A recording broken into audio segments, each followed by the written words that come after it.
بالله العلي العظيم.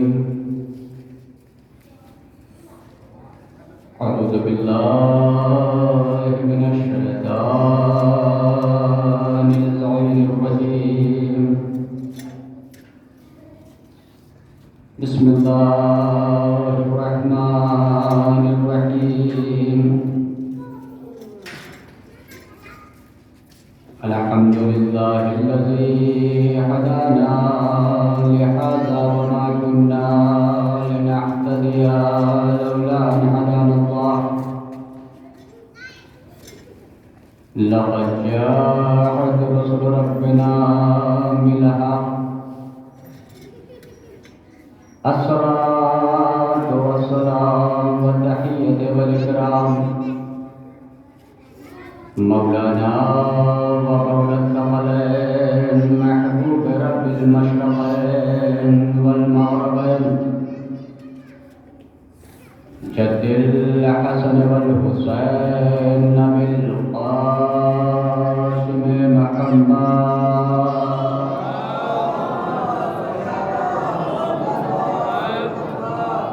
وعلى آله الطيبين الطاهرين المعصومين المظلومين ولعنة الله على أعدائهم أجمعين من يومنا هذا إلى قيام يوم الدين. بسم الله الرحمن الرحيم. رب اشرح لي صدري ويسر لي أمري واحلل عقدة من لساني يفقهوا قولي. أما بعد فقد قال رسول الله صلى الله عليه وآله وسلم فاطمة بضعة مني صلوات محمد.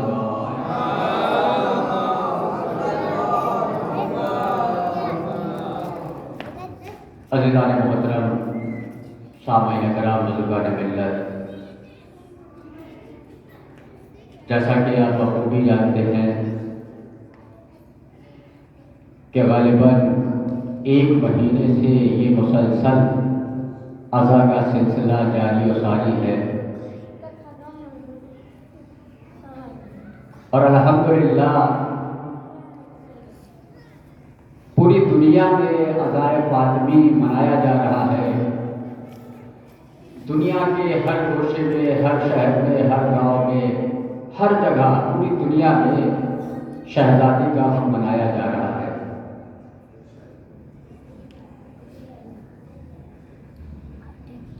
میں ان علماء کے حق میں دعا کرتا ہوں ممبر رسول سے کہ جنہوں نے عزائے فاطمی کو ایجاد کیا ہے، اس پیمانے تک لے کر آئے ہیں. پروردگار عالم کی بارگاہ میں یہ دعا ہے کہ پروردگار ان علماء کو زیادہ سے زیادہ توفیق اور طول عمر عنایت فرمائے کہ جنہوں نے شہزادی زہرا کے عزا کو اس بلندی پر لے کر آئے ہیں.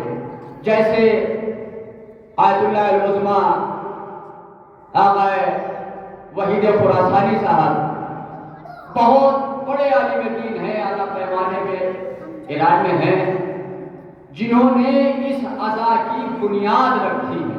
عزائے فاطمی کی، اس عزائے فاطمی کی بنیاد رکھی ہے، وہ ہیں آقا وحید خراسانی. اس سے پہلے ہم اور آپ کو نہیں جانتے تھے.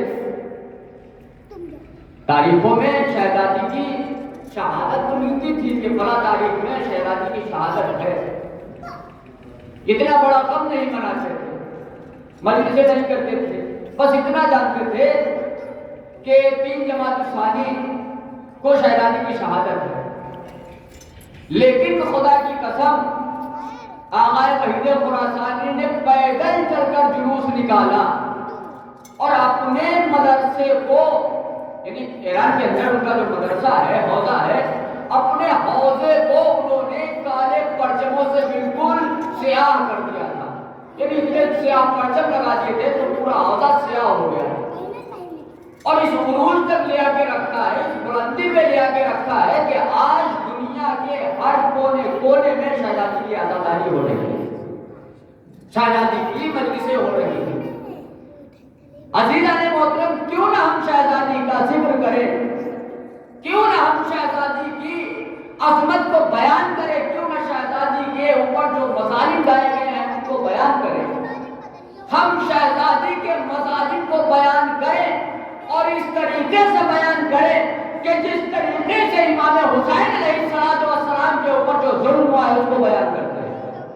جیسے ہم حسین کے قاتلوں کا نام لے لے کر ممبروں سے بیان کر کے دنیا والوں کو بتا دیا ہے کہ حسین کا قاتل یزید ہے، اسی طریقے سے شہزادی کے قاتل کا نام لے کر دنیا والوں کو بتائیں کہ دنیا کی نگاہوں کے سامنے شہزادی کا قاتل آ جائے، شہزادی کے قاتل کو بے نقاب کیا جائے۔ جس طریقے سے ہم امام حسین کے ہاتھ دیکھیے، کوئی مسلمان ہے، کسی کی جرت ہے کہ وہ اپنے بیٹے کا نام یزید رکھ دے؟ پوری دنیا میں آپ دیکھ لیجئے، کسی کی اتنی بڑی ہمت ہے کہ اپنے بیٹے کا نام یزید رکھے؟ نہیں رکھ سکتا۔ کیوں؟ کیونکہ یزید نے نواز رسول کو قتل کروایا تھا۔ یزید کو دنیا کے تمام مسلمان لعنتی سمجھتے ہیں، لعنتی ہے، وہ لعنتی ہے، اس لیے مسلمان سوچتا ہے اور جانتا ہے کہ یزید نے نواز رسول کو 3 دن کا بھوکا اور پیاسا شہید کروایا۔ اس بنیاد پر کوئی بھی مسلمان اپنے بچے کا نام یزید نہیں رکھتا۔ کوئی رکھتا ہے؟ آپ نے سنا ہے کسی کے بیٹے کا نام یزید ہو؟ معاویہ رکھتا ہے، ابو بکر رکھ لیتا ہے، عمر بھی رکھ لیتا ہے، ابو سفیان بھی ہے، سارے نام ہیں، لیکن آپ کو یزید نہیں ملے گا۔ عزیزان محترم، جس طریقے سے نام یزید رکھنے سے لوگ کتراتے ہیں کہ اس یزید نے نواز حسین نواز رسول کو کربلا میں قتل کروایا ہے، اسی طریقے سے ہم کو چاہیے کہ شہزادی کے قاتل کا نام اس طریقے سے بیان کیا جائے کہ دنیا کے مسلمان اور ایک بیوی کے قاتل کے نام کو رکھنا چھوڑ دیں۔ کیوں؟ کیونکہ بیوی کا قاتل وہ خلیفہ دوم ہے، جس کو مسلمان خلیفہ اپنے دوسرا خلیفہ مانتے ہیں، اسی نے تو بیوی کو قتل کروایا، شہید کروایا، اسی نے تو دروازے پہ آگ لے جا کے دروازے میں آگ لگوائی۔ ہمیں چاہیے کہ ہم بیوی کے قاتل کا نام لے لے کر ممبروں سے بیان کریں۔ کوئی ڈرنے کی بات نہیں ہے، کوئی خوف نہیں ہے، یہ نہ ڈریں کہ اگر ہم نام لے رہے ہیں، لائیو مجلسیں چل رہی ہیں، بستی میں کچھ نہیں ہوگا، باہر جائیں گے تو پہچان لیے جائیں گے، مار دیے جائیں گے۔ اگر بیوی کے نام کے اوپر آپ کو مارا جا رہا ہے تو آپ کے لیے فخر کی بات ہے، کیونکہ آپ شہید ہونے جا رہے ہیں۔ اس سے بڑا فخر کیا ہے کہ بیوی کے نام کے اوپر مجھے مارا جا رہا ہے؟ اس کے علاوہ بھی ہم جب مرتے ہیں تو شہید کہلاتے ہیں۔ ہمارے یہاں کوئی مرتا نہیں ہے، ایسا نہیں کہ ہمارے یہاں کوئی مر گیا ہے تو نام مٹ گیا۔ اہل بیت کی محبت میں جو بھی مرتا ہے وہ مرتا نہیں ہے بلکہ شہید کہلاتا ہے، حضور کی حدیث ہے۔ تو عزیزان محترم، یہ ایامیہ فاطمیہ چل رہی، دیکھیے کہ شہزادی نے جو مولائے کائنات سے جو وصیتیں کی ہیں اس میں کیا ہے؟ 3-4 وصیتیں ہیں کہ یا علی آپ مجھے غسل دینا، آپ ہی مجھے کفن دینا، اور آپ ہی مجھے رات کی تاریکی میں دفن کرنا۔ اس کے بعد ایک وصیت اور کی ہے، ایک وصیت اور کی ہے۔ کیا وصیت ہے؟ کہتے ہیں کہ یا علی میرے جنازے میں ان کو مت آنے دینا، خبر تک نہ دینا۔ عزیزان محترم آپ اندازہ لگائیے کہ موت کا گھر، ہماری زبان میں کہا جاتا ہے کہ موت کے گھر میں، یعنی موت کے ہمارے ہاں جو مادری زبان ہے کہ وہی کہتے ہیں کہ موت جس گھر میں ہو جاتی ہے تو اس کا دروازہ یعنی ٹکیا جو کھول دی جاتی ہے، پردہ کھول دیا جاتا ہے، دشمن آئے دوست آئے جو بھی آئے کسی کو منع نہیں کیا جاتا۔ جب ہم گنہگار انسان اس طریقے سے بولتے ہیں کہ ہمارے گھر میں اگر کوئی موت ہو جائے، بھلے ہی وہ ہمارا قاتل کیوں نہ ہو، ہمارا جانی دشمن کیوں نہ ہو، لیکن اس کو ہم منع نہیں کرتے۔ اب آپ تھوڑی دیر کے لیے سوچئے کہ شہزادی نے مولا کائنات سے کہا، بنت رسول نے، معصومہ نے، سیدہ نے، طاہرہ نے، راسیہ مرثیہ نے یہ امیر المومنین سے کہا کہ یا علی میرے جنازے میں ان کو خبر نہ دیجیے گا، آنے نہیں دیجیے گا۔ اس کا مطلب کیا ہوا؟ میں کہوں گا کہ شہزادی آپ نے جو وصیتوں میں ایک وصیت کی ہے مولا کائنات سے، یا علی آپ ہی مجھے غسل دینا، آپ ہی مجھے کفن دینا، آپ ہی مجھے دفن کرنا، یہ تو سب ٹھیک ہے، یہ آپ کی وصیتیں درست ہیں۔ شہزادی ذرا اتنا بتا دیجئے کہ جب کسی گھر میں کوئی میت ہو جاتی ہے، کوئی مر جاتا ہے تو اس کا دروازہ کھول دیا جاتا ہے، چاہے دشمن آئے چاہے دوست آئے، موت کے گھر سے کسی کو واپس نہیں کیا جاتا ہے۔ تو شہزادی آپ نے علی سے یہ وصیتوں میں وصیت کی ہے کہ علی ان کو میرے جنازے میں شریک نہ ہونے دینا۔ بیوی اس کی وجہ کیا ہے؟ کتنے خوبصورت انداز میں جواب ملا۔ کئی معصوموں سے حدیث ہے، جواب کیا ہے؟ معصوم فرماتے ہیں کسی کے گھر اگر کوئی مر جاتا ہے، اس کے گھر میں دوسرے لوگ بستی کے محلے کے رشتہ دار جو بھی جاتے ہیں، میت کو اٹھا کر قبرستان لے جاتے ہیں، قبر کے اندر میت کو اتارتے ہیں، جب میت کے اوپر مٹی یعنی قبر کے اوپر تختے رکھ کے مٹی پڑ جاتی ہے تو یہ لوگ واپس چلنے لگتے ہیں۔ تو جو فرشتے قبر میں میت کے پاس آتے ہیں سوال و جواب کے لیے، تو میت سے کہتے ہیں کہ اٹھو، نئے گھر میں آئے ہوئے ہو، دیکھو سب سے بڑی مبارک بات تمہیں میں یہ دیتا ہوں کہ جو لوگ تمہیں تمہارے گھر سے اٹھا کر قبرستان تک لے آئے، تمہیں قبر میں لٹا کے واپس چلے گئے، یعنی ان کا یہاں تک آنا، یعنی ایک مومن کی میت کو اٹھا کر دوسرے مومن جو لے جا رہے ہیں اس کی برکت سے، یعنی پروردگار عالم ان تمام لوگوں کے گناہوں کو ختم کر دیتا ہے، سارے گناہوں کو مٹا دیتا ہے۔ یعنی ایک گنہگار انسان کے جنازے کو قبر میں لے جا کے اتار دینا اتنا بڑا اجر دے رہا ہے پروردگار عالم کہ ہمارے تمام گناہ مٹا دیتا ہے۔ تو شاید شہزادی کو یہ گوارا نہیں ہوا کہ میرے جنازے میں یہ اور یہ آئے، اللہ ان کے گناہوں کو مٹا دے، کیونکہ یہ شہزادی کا جنازہ ہے۔ ایک گنہگار بندے کے جنازے میں شرکت کرنے سے ہمارے تمام گناہ مٹا دیے جاتے ہیں۔ تو وہ تو خاتون جنت صدیقہ اور طاہرہ، اگر ان کے جنازے میں کوئی شریک ہو رہا ہے، کتنا ہی بڑا گنہگار کیوں نہ ہو، پروردگار عالم اس کے گناہ کو مٹا دے۔ تو سب سے بڑی وجہ تو یہ شہزادی نہیں چاہتی کہ میرے جنازے میں آئے اور نہیں آئے۔ عزیزان محترم، تاریخ کہتی ہے کہ مولا کائنات نے شہزادی کی 40 قبریں بنائی، ایک قبر نہیں، 2 نہیں، 4 نہیں، بلکہ 40 قبریں۔ آپ جانتے ہیں کیوں؟ اس لیے علی جانتے تھے کہ دشمن ہیں،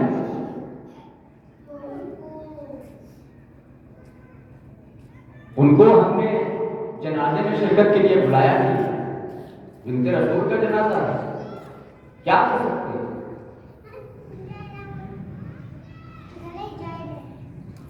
ایران کے بہت بڑے عالم دین، بہت بڑے آیت اللہ سید براشی، آقا براشی، انہوں نے ایک عمل کیا۔ عمل یہ تھا کہ وہ جا کے مسجد سہلا میں انہوں نے 40 دن کا عمل کیا کہ ہم اپنے امام سے یہ دریافت کریں گے کہ شہزادی کی اصل قبر کہاں ہے۔ ابھی تک کسی کو اصل قبر کا نشان نہیں معلوم۔ ہمارا آپ کہتے ہیں کہ جنت البقیع میں ہے، اطمینان ہے، دل کو سکون ہے، لیکن اصل قبر کا پتہ نہیں معلوم۔ اصل قبر کا پتہ جب مہدی آئیں گے وہی ظاہر ہوگا۔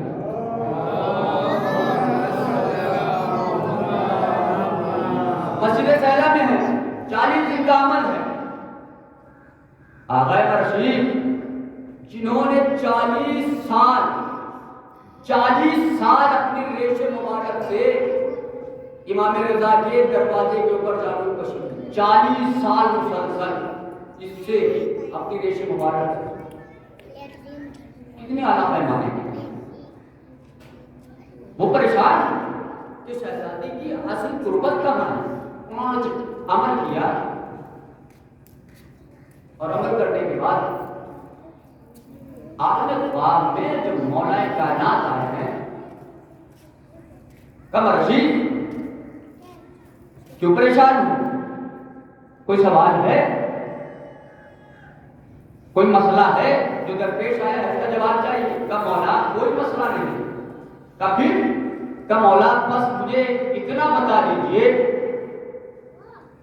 کہ شہزادی کی اصل قبر کہاں ہے۔ جیسے ہی سنا مولا خاموش، کب مرشی یہ نہ پوچھو۔ کب مولا کیوں؟ کب مرشی تمہیں نہیں معلوم؟ ہم نے شہزادی سے وعدہ کیا ہوا ہے، شہزادی نے مجھ سے وعدہ کیا تھا کہ میری قبر کا نشان کسی کو نہیں بتائے۔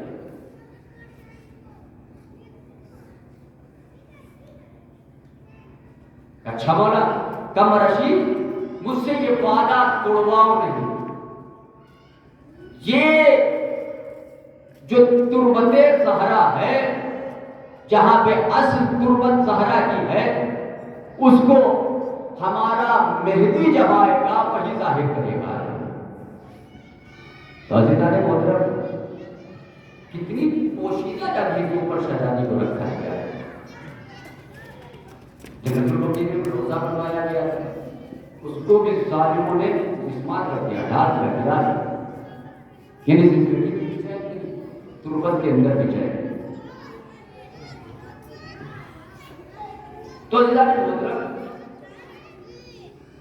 فضائل تو ہیں، فضیلتیں تو بہت ہیں، لیکن فضیلتوں کے ساتھ ساتھ میں مصیبتیں بھی بہت ہیں۔ فضیلتیں تو ایسی ہیں کہ گھر سے روٹیاں آسمان پہ جاتی تھی تو آسمان سے آیتیں اتر کے آتی تھی، اس سے بڑی فضیلت اور کیا ہو۔ اللہ کو زہرا کے گھر کی روٹیاں اتنی پسند آئی تھی، اتنی پسند آئی کہ جو گھر سے روٹیاں جاتی تھی، اچھا شہزادی نے روزہ رکھا ہوا ہے، فضا نے روزہ رکھا ہوا ہے، مولا علی نے روزہ رکھا ہوا ہے، کیوں منت مار رکھی تھی؟ حسنین پریشان تھے، طبیعت خراب تھی، گھر میں کھانے کو بھی نہیں تھا، منت تھی کہ میرے بچے صحیح ہو جائے، میں روزہ رکھوں گی۔ بچے صحیح ہو گئے، شفایاب ہو گئے، شہزادی نے منت کو پورا کرنے کے لیے روزہ رکھا۔ گھر میں کچھ ہے بھی نہیں، مولا کائنات گئے اور جو کا آٹا جو ہے قرضے کے طور پہ لے کے آئے، تھوڑا سا آٹا تھا، اس کو روٹیاں تیار کی گئی۔ اب جیسے ہی افطار کے لیے بیٹھے، روزہ افطار کرنے کے لیے بیٹھے، دیکھا دروازے پہ دبل باب ہونے لگا۔ کون؟ میں مسکین ہوں۔ اچھا کیا چاہیے؟ بھوکا ہوں، اپنی اپنی روٹی اٹھائی جاتی ہے۔ ایک دن ہوا، 2 دن ہوئے، 3 دن ہو گئے مسلسل روٹیاں جاتی رہی. عزیزان محترم یہ مسکین بن کے کون آ رہا ہے؟ یتیم بن کے کون آ رہا ہے؟ فقیر بن کے کون آ رہا ہے؟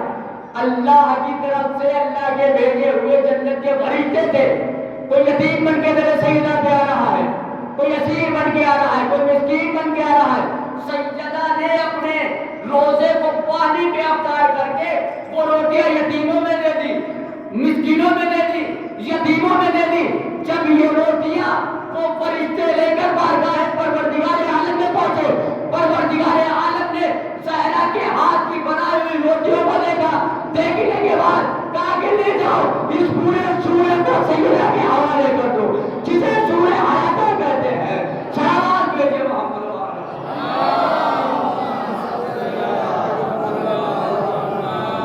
یہ برکت ہے جناب سیدہ. یہ ایسے سے جانے کتنے واقعے ہیں, سنا ہوگا, کوئی نئی چیز نہیں سنا ہے, بہرحال آج تو سنتے رہتے ہیں. ایک سائل ہے مسجد نبوی میں پہنچا. پہنچنے کے بعد کیا دیکھا, نبی پیغمبر نماز عصر سے فارغ ہوئے, نماز عصر پڑھا رہے تھے بجماعت, سے فارغ ہوئے. نبی نے کیا دیکھا کہ ایک سائل آیا ہوا ہے جو لاغر ہے, کمزور ہے, بھوکا ہے, بدن میں پرانے کپڑے ہیں, پوشیدہ کپڑے ہیں, لباس ہے. اس نے پیغمبر اسلام سے سوال کیا, یا نبی اللہ میں بھوکا ہوں, کمزور ہوں, میرے پاس کوئی سواری نہیں ہے, میرے بدن پہ جو لباس ہے پوشیدہ ہے. اتفاق تھا کہ نبی کی دیکھ کھانی. سوچتے رہے. ایک مرتبہ سائل سے اشارہ کیا کہ جاؤ میری بیٹی کے دروازے پہ جاؤ. سائل چلا. جیسے ہی سائل دروازے سیدہ کی طرف چلا, نبی کے ذہن میں خیال آیا ہے تو بیٹی کی ہاں. لیکن جب سائل دروازے بدول پہ پہنچا, دبلوات کیا, سلام کیا, سلام کے بعد جو اندر سے آواز آئی, سیدہ دروازے کے کنارے آ کے کھڑی ہو گئی. کہنے لگا کہ میں سائل ہوں, میں فقیر ہوں, تنگدست ہوں, میرے پاس کھانے کو نہیں ہے, میرے پاس لباس نہیں ہے, میرے پاس سواری نہیں ہے. سیدہ گھر کے اندر پہنچی. پہنچنے کے بعد کیا دیکھتی, گھر میں تو کچھ ہے نہیں. جو آرام کرنے کے لیے اس پن کی کھال تھی, اسی کو بچھایا جاتا تھا, اسی کے اوپر آرام کیا جاتا تھا. بھیڑیے کی کھال, بھیڑ کی روزبند سے کہتے اس کی کھال کی چمڑے, اسی کو بچھاتے تھے, اسی کے اوپر آرام کرتے تھے. شہزادی نے اس کھال کو اٹھایا, اٹھانے کے بعد اس کے حوالے کر دیا. اس نے اس کھال کو دیکھا, کہا کہ بی بی میں بھوکا ہوں, اس میں کیا نہیں. شہزادی کرن گئی, خدا کی قسم کہ رسول کا جذبہ. شہزادی اندر گئی. جانے کے بعد شہزادی کے گلے کا ہار تھا. شہزادی نے اپنے گلے کا ہار لیا. وہ بھی ہار ان کے خاندان کی کسی عورت نے, کسی بیوی نے ان کو تحفے میں دیا تھا. شہزادی کو تحفے میں دیا تھا. تاریخ میں لکھا ہے کہ بیوی کے خاندان کی کسی محترمہ نے ان کو تحفے میں دیا تھا. وہ ہار شہزادی نے اٹھایا. اٹھانے کے بعد اس تنگدست شخص کو دے دیا, کہا کہ جاؤ اور اس کو بازار میں فروخت کر دو, جا کے بیچ دو جا کے. اس سے تم اپنی بھوک, پیاس, کپڑا, سامان, جو بھی تمہیں ضرورت کی چیزیں ہیں اسے مہیا کر دو. عزیزان محترم, وہ سائل, وہ فقیر, وہ شخص اس کھال اور ہار کو لے کر مسجد نبوی میں آیا. اور آنے کے بعد جیسے ہی پیغمبر اسلام کی خدمت میں حاضر ہوا, پیغمبر نے جیسے ہی ہار کو دیکھا تو پیغمبر نے کیا کہتے ہیں,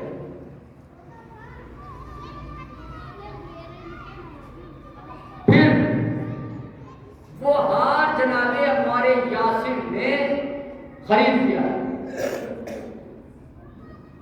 جناب ہمارے یاسر اس وقت جو خیبر سے مال جو ان کو حصے میں ملا ہوا تھا اس کو بیچ کر آئے اور اس سے جو بھی پیسہ تھا تو ہمارے یاسر نے اس ہار کو اس سائل سے اس شخص سے خرید لیا. خریدنے کے بعد اس کو کپڑا دیا، لباس دیا، سواری دی. سواری دینے کے بعد اس کو 20 دینار پیسہ دیا، سکہ دیا اور دینے کے بعد اس کو رخصت کر دیا. اب عمار یاسر نے اس ہار کو لیا، اپنے غلام کو بلایا. بلانے کے بعد وہ ہار اپنے غلام کے حوالے کیا، کہا کہ لو یہ ہار لو، جاؤ رسول کی خدمت میں جاؤ، رسول کو یہ ہار دے کر آؤ. غلام رسول کی خدمت میں ہار لے کر چلا تو ہمارے یاسر مسکرائے. مسکرانے کے بعد کہتے ہیں میں نے صرف رسول کی خدمت میں ہار ہی نہیں بھیجا بلکہ تمہیں بھی دے دیا ہے. تم بھی رسول کی غلامی میں ہو، میں نے تمہیں رسول کی غلامی میں دے دیا. عزیزان محترم غلام چلا پیغمبر کی خدمت میں آیا، ہاتھوں کو جوڑا، یا نبی اللہ یہ تحفہ ہے. پیغمبر نے جیسے ہی ہار کو دیکھا سمجھ گئے یہ میری بیٹی کا ہار ہے. کہا یا نبی اللہ یہ ہار آپ کو تحفے میں دیا ہے اور مجھے بھی آپ کی غلامی میں دے دیا ہے. عزیزان محترم پیغمبر اکرم اس ہار کو دیکھ کر خوش ہوئے. خوش ہونے کے بعد غلام سے کہتے ہیں کہ لے جاؤ یہ ہار میری بیٹی فاطمہ کو دے کر آؤ. جیسے ہی وہ غلام وہ ہار لے کر شہزادی کی خدمت میں گیا، شہزادی کے سامنے دو بازو ہو کے بیٹھا، کہا شہزادی یہ ہار ہے آپ کے بابا نے بھیجا ہے. شہزادی نے جیسے ہی ہار کو لیا سجدہ شکر ادا کیا. غلام کہتا ہے کہ شہزادی آپ کے بابا نے آپ کی غلامی کے لیے مجھے بھی بھیجا ہے. شہزادی نے کہا کہ کیا میں نے تجھے آزاد کر دیا؟ آپ وہ جو غلام آزادی سن کر جو شہزادی کے گھر سے نکلا اتنا خوش ہو کے نکلا، کہنے لگا کہ شہزادی کے ہار میں اتنی برکت ہے، ایک بھوکے کو کھانا بھی دے دیا، ایک بے لباس کو لباس بھی دے دیا، ایک غلام کو آزادی بھی دے دی ہے. شہباز بیٹے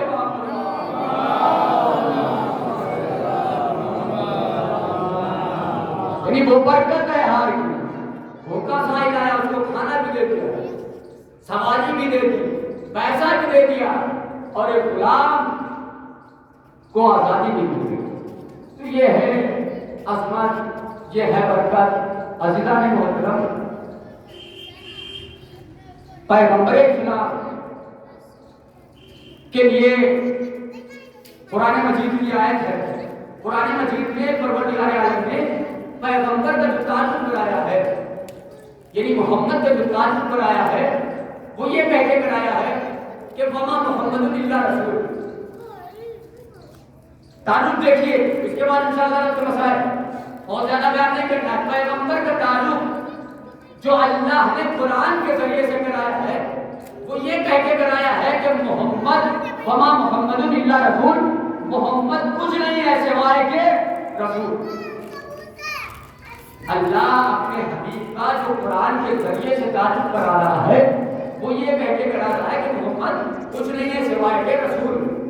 رسول کے علاوہ کوئی تعلق نہیں. عزیزان محترم اللہ کا حبیب ہے، آخری نبی ہے، صاحب کتاب ہے. اللہ نے جو پیغمبر کا تعلق قرآن میں رسول کے ذریعے سے کرایا تھا، اس کے علاوہ میں محمد کا تعلق کسی دوسرے ذریعے سے کروا دیتا، دادا کے ذریعے سے کروا دیتا، نانا کے ذریعے سے کروا دیتا، ماں کے ذریعے سے کروا دیتا، باپ کے ذریعے سے کروا دیتا، خاندان کے ذریعے سے کروا دیتا، قبیلے کے ذریعے سے کرا دیتا، شہر کے ذریعے سے کرا دیتا، کسی دوسری چیز کے ذریعے سے اللہ محمد کا تعلق کروا دیتا، لیکن نہیں کروایا. محمد کا جو تعلق کروایا ہے پروردگار عالم نے وہ یہ کہہ کے کرایا ہے کہ محمد کچھ نہیں ہے سوائے رسول کے. میں بارگاہ خدا بندی میں آنکھوں کو جوڑ کے عرض کروں گا پروردگار تو نے اپنے حبیب کا جو تعلق کرایا ہے نہ دادا کے ذریعے سے، نہ نانا کے ذریعے سے، نہ دادی کے ذریعے سے، نہ باپ کے ذریعے سے، نہ ماں کے ذریعے سے، اے میرے پروردگار تجھے جو محمد کا تعلق کرانا تھا تو یہ کہہ کے کرا دیتا محمد کچھ نہیں ہے، عامرہ کے لفظ جگر ہے، محمد کچھ نہیں ہے، عبداللہ کے بیٹے ہیں، محمد کچھ نہیں ہے، قرشی ہے، مدنی ہے. اے میرے پروردگار تو نے محمد کا تعلق نہ دادا کے ذریعے سے کرایا، نہ نانا کے ذریعے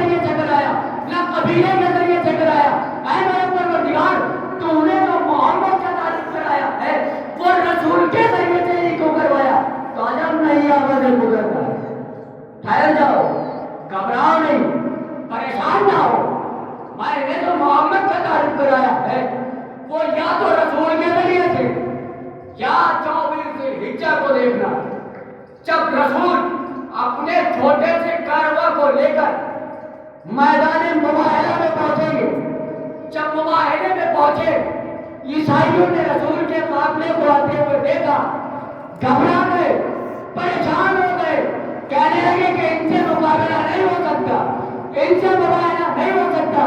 کہا کیوں؟ کہا یہ تو بڑے نورانی شخصیتیں ہیں، اگر یہ اشارہ کر دے تو پہاڑ اپنی جگہ چھوڑ دیں گے، میں ان سے مقابلہ نہیں کروں گا۔ تو عزیزان محترم 24 ذوالحجہ کو جب رسول کا دوسرا تعلق ہوا تو وہ اس طریقے سے ہوا کہ ان فاطمہ وعبدوہا وبانوہا وبنوہا، یعنی پروردگار عالم نے محمد کا تعلق قرآن میں رسول کے ذریعے سے کرایا، مباہلے میں زہرا کے ذریعے سے کروایا ہے۔ سلامات بیٹے محمد،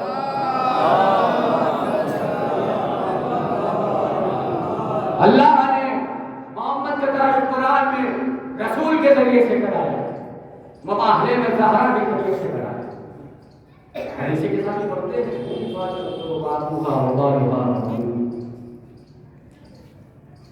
اللہ کو اگر تعلق محمد کرانا تھا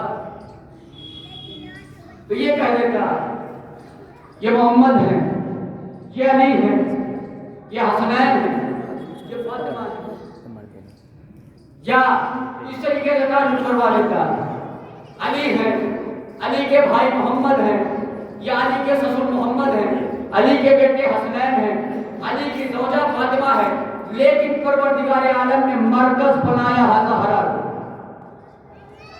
مرکز زہرا کو بنایا ہے، زہرا کے ذریعے سے محمد کا تعلق کرایا ہے۔ وہ اس لیے کہ بعد میں آنے والے مسلمان یہ نہ کہیں کہ مرکز تو محمد ہے، ان اہل بیت میں فلاں بھی شامل ہے، فلاں بھی شامل ہے، فلاں بھی شامل ہے، پنجتن میں فلاں بھی شامل ہے، فلاں بھی شامل ہے۔ اللہ نے مرکز بنایا زہرا کو، تعلق کروایا ہے کہ یہ زہرا ہے، زہرا کے بعد محمد ہے، زہرا کے بعد علی ہے، زہرا کے بیٹے حسن ہے۔ تو عزیزان محترم مرکز بنی بی بی سیدہ سلام اللہ علیہ۔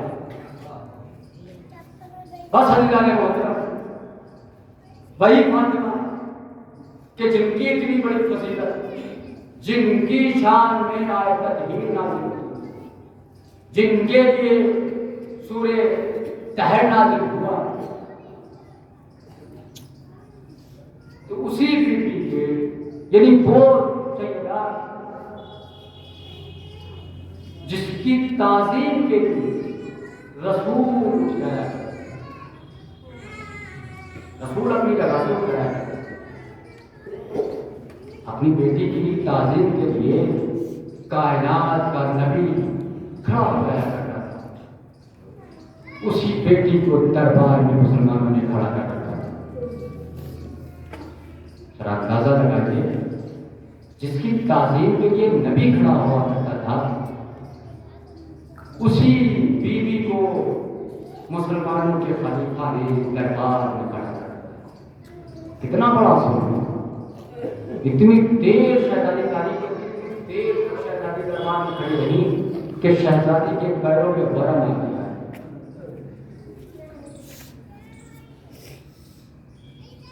آپ جانتے ہیں کہ شہزادی جب اپنے گھر سے دربار میں پہنچی تو بال سیاہ تھے، دربار سے جب واپس پڑی تو بال سفید ہو گئے۔ آپ جانتے ہیں کتنی دیر میں بال سفید ہوئے؟ اندازہ لگائیں، شہزادی کے بال سفید کتنی دیر میں، کتنے لمبے ہوئے؟ آپ نے کبھی اندازہ لگایا اس بات پر؟ یہ تو سنتے چلے آ رہے ہیں، ہر ذاکر بیان کرتا ہے، ہر خطیب بیان کرتا ہے کہ شہزادی دربار میں گئی، سیاہ بال کے دربار سے واپس آئی تو سفید بال ہوئے۔ خدا کی قسم اندازہ لگائیے کہ شہزادی کی کتنی دیر میں کتنا وقت لگا تھا۔ جب شہزادی نے اپنے پاپا کے نامے کو خلیفہ کے ہاتھ میں دیا تھا، خلیفہ نے پاپا کے نامے کو دیکھا، دیکھنے کے بعد اس میں کچھ لکھا، شہزادی کے حوالے کیا۔ جب شہزادی اپنے گھر کی طرف چلنے لگی تو سامنے سے ایک ملعون آیا، اس نے شہزادی کے ہاتھ میں نوشتے کو دیکھا، دیکھنے کے بعد ہاتھ سے روکے کو لیا، پڑھا، پڑھنے کے بعد جتنا وقت اس کو پھاڑنے میں لگا، زمین پہ پھینکنے میں لگا، شہزادی نے جو جھک کے ان بات کے نوشتے کے ٹکڑوں کو چنا تھا، جتنا وقت چننے میں لگا، خدا کی قسم اتنے وقت میں شہزادی کے بال سفید ہو گئے اور کمر بھی خمیدہ ہو گئی۔ جزاکم ربکم خیر جزا۔ خدا آپ کو کوئی عمر نہ لائے سوائے مظلوم کربلا کے۔ ہار باب ازا، آپ گریہ کر رہے ہیں، آپ مسلسل رو رہے ہیں، شہزادی کے مصائب سن سن کے رو رہے ہیں۔ تاریخ کہتی ہے کہ رسول کی وفات کے 75 یا 90 یا 95 دن کے بعد شہزادی کی شہادت واقع ہوئی۔ اب آپ اندازہ لگائیے کہ شہزادی کے مسائل آپ سنتے رہتے ہیں، آپ نے ذاکروں سے سنا ہے کہ جب شہزادی کے پہلو کے اوپر دروازہ گرایا گیا تھا تو شہزادی کی پسلیاں ٹوٹ گئی تھی۔ یہ سنتے رہتے ہیں، بڑا آسانی سے توڑ دیا، بڑا آسانی سے سن لیتے ہیں کہ پسلیاں ٹوٹ گئی۔ خدا کی قسم ہمارے ہاں اگر کسی کے ذرا سی چوٹ لگ جاتی ہے کتنا پریشان ہوتا ہے۔ ابھی آپ نے ایک حادثہ سنا ہے، ہماری بستی میں حادثہ ہوا ہے۔ جیسے ہی حادثے کی خبر گاؤں میں آئی، ابھی کسی نے دیکھا نہیں، جیسے ہی خبر آئی کہ فلاں بچے کا ایکسیڈنٹ ہو گیا ہے، اس کے کولے کی ہڈی ٹوٹ گئی ہے، ہاتھ گھوم گیا ہے، خدا کی قسم ہر کسی کی زبان سے یہی نکلا ہوگا، بچے کو بڑی تکلیف ہو رہی ہوگی، بچے کی زندگی برباد ہو گئی۔ کیوں؟ کیونکہ کولے کی ہڈی انسان کو چلاتی ہے، اس سے انسان بڑا پریشان ہوتا ہے، اس میں بڑی تکلیف ہوتی ہے۔ خدا کی قسم یہ تو کولے کے اوپر ہے، یعنی پیڑ کے نیچے ہے، جو پیڑ کے اوپر یعنی جو پسلی ہے، اس کے ٹوٹنے سے آپ کو معلوم ہے کتنی تکلیف ہوتی ہے۔ جب انسان اوپر کو سانس لیتا ہے تو پسلیوں میں بہت تکلیف ہوتی ہے۔ شہزادی نے اتنی زندگی کیسے گزاری ہوگی کہ شہزادی کی پسلیاں ٹوٹی ہیں اور شہزادی گھر کے کام میں بھی مصروف ہے، شہزادی عبادتیں بھی کر رہی ہے۔ ایک روز وہ بھی آیا کہ شہزادی نے اسما سے کہا کہ اسما دیکھو میں حجرے میں جا رہی ہوں، جب تک تسبیح و تحلیل کی آواز آتی رہے تب تک سمجھنا کہ تمہاری شہزادی زندہ ہے، جب تسبیح و تحلیل کی آواز بند ہو جائے تو سمجھنا شہزادی دنیا سے رخصت ہو گئی۔ حضرت اللہ خدا کو کوئی اور نہیں ہو رہا سوائے مظلوم کربلا کے۔ ہاں ہزارہ نے مظلوم کربلا، اسما کھڑی ہوئی ہے۔ ایک مرتبہ اسما نے دکان لگایا، کوئی آواز نہیں ہے، اسما نے آواز دی، شہزادی، کوئی آواز نہیں آئی۔ جیسے ہی اسما داخل ہوئی حجرے کے اندر تو اسما نے دیکھا شہزادی دنیا سے رخصت ہو گئی ہے، شہزادی لیلت فرما گئی ہے۔ اسما باہر آئی، کیا دیکھا کہ دو چھوٹے چھوٹے بچے ہیں، دوڑتے ہوئے آئے اور اسما سے کہتے ہیں اماں اسما میری ماں کہاں گئی ہے؟ عزیزوں تاریخ کہتی ہے کہ جناب اسما نے بچوں سے کہا کہ بیٹو کھانا کھا لو، تمہاری ماں آرام کر رہی ہے۔ اب تاریخ کہتی ہے حسنین نے کہا کہ اماں اسما کیا میں نے اپنی ماں کے بغیر کبھی کھانا کھایا ہے؟ بچوں نے اصرار کیا، اسما نے اشارہ کیا۔ اب جو بچے گئے ماں کے چہرے سے چادر کو ہٹایا، کیا دیکھا کہ ماں دنیا میں نہیں ہے۔ بچے دوڑتے ہوئے مسجد میں گئے، بابا کے پاس دوڑتے ہوئے گئے، کہا بابا ارے ماں دنیا سے رخصت ہو گئی، بابا ہم یتیم ہو گئے۔ علی گھر کی طرف چلے، چلنے کے بعد آئے، کیا دیکھا کہ شہزادی کے سرانے ایک نوشتہ رکھا ہوا تھا، ایک ٹکڑا لفافہ رکھا ہوا تھا۔ علی نے اس کاغذ کو اٹھایا، نوشتے کو اٹھایا، رکے کو اٹھایا اور اس میں لکھا ہوا تھا اے علی دیکھو تمہیں مجھے غسل دینا، تمہیں مجھے کفن دینا، تمہیں مجھے دفن کرنا۔ اے علی دیکھو تمہیں مجھے میری قبر پہ آ کے میرے لیے قرآن کی تلاوت کرنا۔ اے علی دیکھو کہ رات کی تاریکی میں میرا حسین اٹھ کے پانی مانگتا ہے، میرے حسین کو پیاس بہت لگتی ہے، اے علی میرے حسین کا خیال رکھنا۔ ارباب اعضاء روایت کہتی ہے وصیتوں کے مطابق مولا کائنات نے عمل کیا، عمل کرنے کے بعد شہزادی کو لے جا کر دفنایا، دفنانے کے بعد جب مولا کائنات گھر واپس آ گئے، ایک دن مولا کائنات قرآن کی تلاوت کرنے گئے، قرآن کی تلاوت کرتے کرتے ایک مرتبہ کیا دیکھا کہ سیدہ کی قبر لرزنے لگی، کانپنے لگی، تھررانے لگی۔ مولا نے قرآن کو بند کیا، سیدہ سے دریافت کیا، ارے بی بی یہ زلزلہ کیسا ہے؟ قبر زہرا سے آواز آئی، اے علی میری قبر کو چھوڑو، اور میرا حسین پیاس سے تڑپ رہا ہے، حسین پیاس سے تڑپ رہا ہے۔ علی گھر پہ آئے، حسین کو سیراب کیا۔